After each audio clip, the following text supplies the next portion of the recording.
সফল মানুষ আর সাধারণ মানুষের মধ্যে পার্থক্যটা শুধু ট্যালেন্টই না, পার্থক্যটা তাদের চিন্তা ভাবনায়।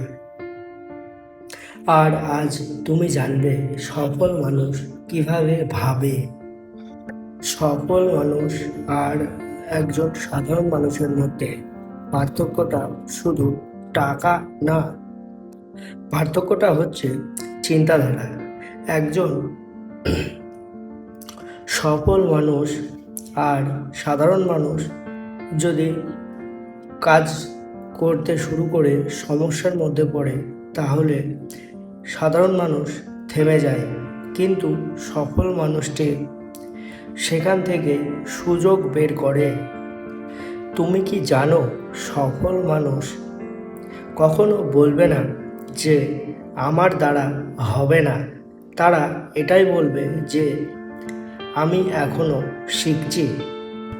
একটা জিনিস মাথায় রাখবে, ব্যর্থতা তোমাকে থামিয়ে দেয় না, প্রতিটি ব্যর্থতাই তোমার সাফল্যের ধাপ তৈরি করে। সফল মানুষেরা অন্যকে দোষ দেয় না, তারা নিজের দায়িত্ব নিজেই পূরণ করে। তারা কখনোই সময় নষ্ট করে না। তারা একটা জিনিস ভালো করে জানে যে যে সময়টা চলে যায় সেটা আর কখনো ফিরে আসে না। যখন সবাই ঘুমায় তখন সফল মানুষেরা নিজের স্বপ্নের জন্য কাজ করে।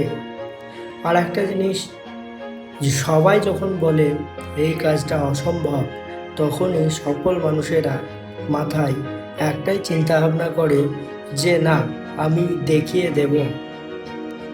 সফল মানুষেরা ভাগ্যের অপেক্ষা করে না, তারা নিজের ভাগ্য নিজেই তৈরি করে। তারা ছোট ছোট অভ্যাসকে গুরুত্ব দেয়। তারা জানে প্রত্যেক দিনকার 1% উন্নতি তার জীবনের একটা বড় পরিবর্তন এনে দেবে। তাই আজ থেকে নিজেকে ছোট ভাবা বন্ধ করো, আর কোনো রকম কোনো অজুহাত দিও না। নিজের স্বপ্নের জন্য নিজেকে লড়াই করতে হবে। তুমিও সফল হতে পারবে যদি সফল মানুষের মতো ভাবো।